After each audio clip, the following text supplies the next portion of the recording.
სალამ მეგობრებო, მე ვარ ჯაბა ზარქუა, გასტროენტეროლოგი. რას უყურებ ხა? თუ გაქვს კრონის დაავადება ან წყლოვანი კოლიტი, თუ ყავს ახლობელი კრონის დაავადებებით და წყლოვანი კოლიტით, თუ უბრალოდ დაინტერესებული ხარ პროფესიულად თუ ისე ინტერესის დონეზე გასტროენტეროლოგიით, მაშინ შეგიძლია დარჩი ამ ვიდეოზე. ჩემი არხის მიმდევარიც გახდე და გამომწერიც YouTube-ზე, იქ ბევრ საინტერესო რამეს ნახავ გასტროენტეროლოგიაზე, ქართულ გასტროენტეროლოგიაზე, სხვა შორის და ზოგადად მედიცინაზეც რა იდეაში რა. პოდკასტი მაქვს, მე თუ დაგაინტერესებს, მაგასაც შეავლე თვალი, იქვე მიდევს, არის თალკე პლეილისტი. მაგრამ ეგ იქით იყოს რა. ეხლა მინდა შენ ყურადღება ცოტა ხანი გავაჩერო ერთ კვლევაზე, რომელიც გამოქვეყნდა კრონის და კოლიტის ჟურნალში. ძალიან პრესტიჟული ჟურნალი არის ეს არის რაღაცა გასტროენტეროლოგია, თვითონ ამ სფეროში, ახლა კრონის და კოლიტის სფეროში არის ისეთი რა, ძალიან ავტორიტეტული, ძალიან დიდი გავლენის მქონე ჟურნალი და ეკუთვნის ევროპის კრონის და კოლიტის ორგანიზაციას რა, რომელიც არის ასევე ძალიან ავტორიტეტული ამ სფეროში რა. ამ ორ დაავადებაზეა საუბარი, თვითონ პატარა რაღაცაა, მაგრამ გასტროენტეროლოგიის 50% მოკლედ ეს დაავადებაა რა. სტატია მიმოიხილავს შემდეგ რამეს: სერიოზული ინფექციების რისკი ნაწლავის ანთებით დაავადებების მქონე პაციენტებთან, რომლებიც მკურნალობენ ბიოლოგიური აგენტებით და პატარა მოლეკულებით. ნაციონალური კოჰორტული კვლევა. ძალიან დიდი მონაცემები გაანალიზეს ექიმებმა რა. ძალიან დიდი. ანუ საქმე ეხებოდა სადღაც ასე ჯამში თითქმის მილიონ ადამიანს რა. საიდანაც 110,000 ადამიანი იყო ნაწლავის ანთებით დაავადებების მქონე, პლუს მინუს რამდენიმე სრული მონაცემები შეგიძლიათ ნახოთ, აგერ ჟურნალის ლინკია და აგერ მთელი სტატიაა და შეგიძლიათ ნახოთ, თუ იქნება ხელმისაწვდომი აღარ მახსოვს. ხა ასე მე წევრი ვარ ამ ორგანიზაციის და ჩემს უფასო იყო და ისე უფასოა თუ არა, ეგ აღარ მახსოვს, რო არ დაგიმალოთ, მაგრამ აბსტრაქტი მოკლე შესავალი მაინც უფასო იქნება რა. და 900,000-მდე იყო ჯანმრთელი კონტროლი რა. ნახეს მეცნიერებმა, რომ ძალიან ბევრ საინტერესო რაღაცებს წააწყდნენ რა ამ კვლევაში რა. პირველი ის ნახეს, რომ რისკი მკურნალობის დაწყებამდე ყოფილა თურმე. ანუ ნაწლავის ანთებითი დაავადებას მქონე პაციენტს, წყლოვანი კოლიტის და კრონის დაავადების მქონე პაციენტს, რისკი რომ ინფექციები დაემართოს, მათ შორის სერიოზული ინფექციებში იგულისხმება ისეთები, რომლებსაც ჰოსპიტალიზაცია ჭირდება. ყველანაირი მკურნალობის გარეშეც აქვთ რა. უყურეთ, 2.31 პაციენტ წელზე იყო ეს რისკი განსაზღვრული. ეს რას ნიშნავს? ვთქვით, აი 100 პაციენტიდან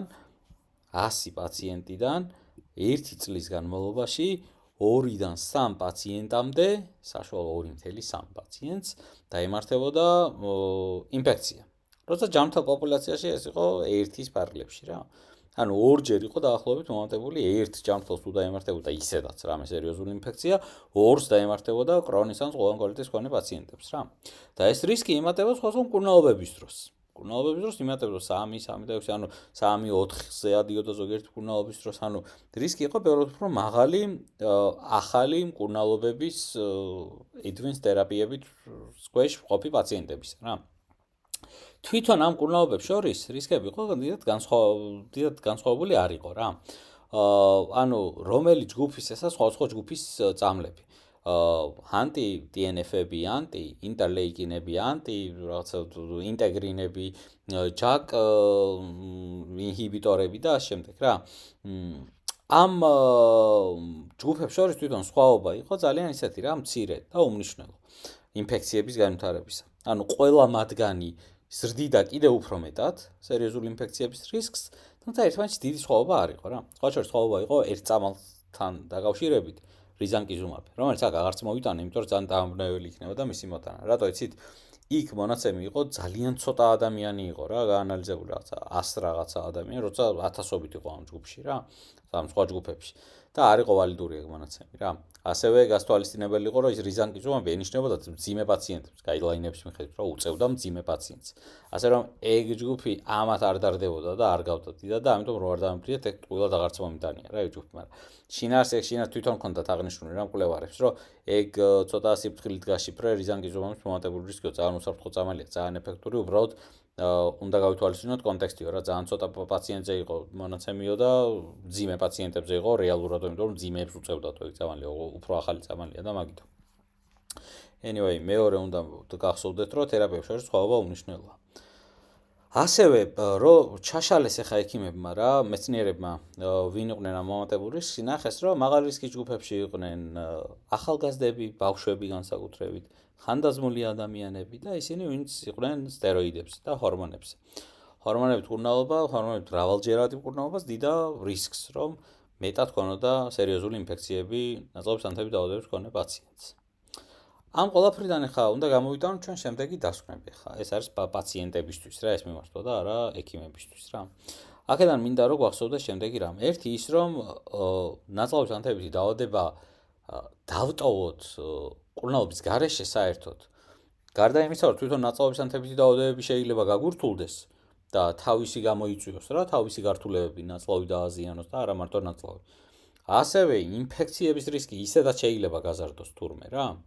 ანუ რისიც გვეშინია რომ მკურნალობით არ მოხდეს, მკურნალობის გარეშე შეიძლება მოხდეს ისედაც უფრო მეტი ალბათობით, ვიდრე ისეთ ადამიანთა მოხდება, ვისაც ნაწლავის ანთების დაავადება არ აქვს საერთოდ რა. ასე რომ ნაწლავის ანთების დაავადების ქონა უკვე ნიშნავს, რომ ინფექციის მომატებული რისკია. ეს მინდა გახსოვდეთ. ოღონდ ამ კი არ შეგვეშინდეს, ამიტომ ვიმოქმედოთ რაციონალურად, იმიტომ რომ რაც უფრო ნამართია დაავადება და რაც უფრო ოპტიმალურად არის ნამართი, დასაწყისშივე რაც უფრო დროულად არის დასმული დიაგნოზი, დროულად არის ნაპოვნი სწორი მკურნალობა, დროულად არის დანიშნული ეს მკურნალობა, ხო? მით უფრო ნაკლებია სერიოზული ინფექციების განვითარების რისკი, მათ შორის ისეთ მკურნალობების შემთხვევაშიც კი, როგორც არის ეს იმუნიტეტზე მოქმედი მკურნალობები რა. და ხო, გვახსოვდეს ის, რომ პრედნიზოლონი არ არის უსაფრთხო ალტერნატივა ამათ. პირიქით რა, მომატებულ რისკში იყვნენ ის პაციენტები, ვინც ამ პრედნიზოლონს ხშირად მოიხმარდნენ. ანუ ისე არ ჩავთვალოთ, რომ ნაწლავის ანთების დაავადების მქონე პაციენტებს ბევრი სხვა ოფცია გვაქვს უფრო უსაფრთხო დაავადების უფრო ეფექტური მართვისთვის. ეს ასე არ არის რა. ბიოლოგიური აგენტებით მკურნალობა არის უსაფრთხო და არის ეფექტური.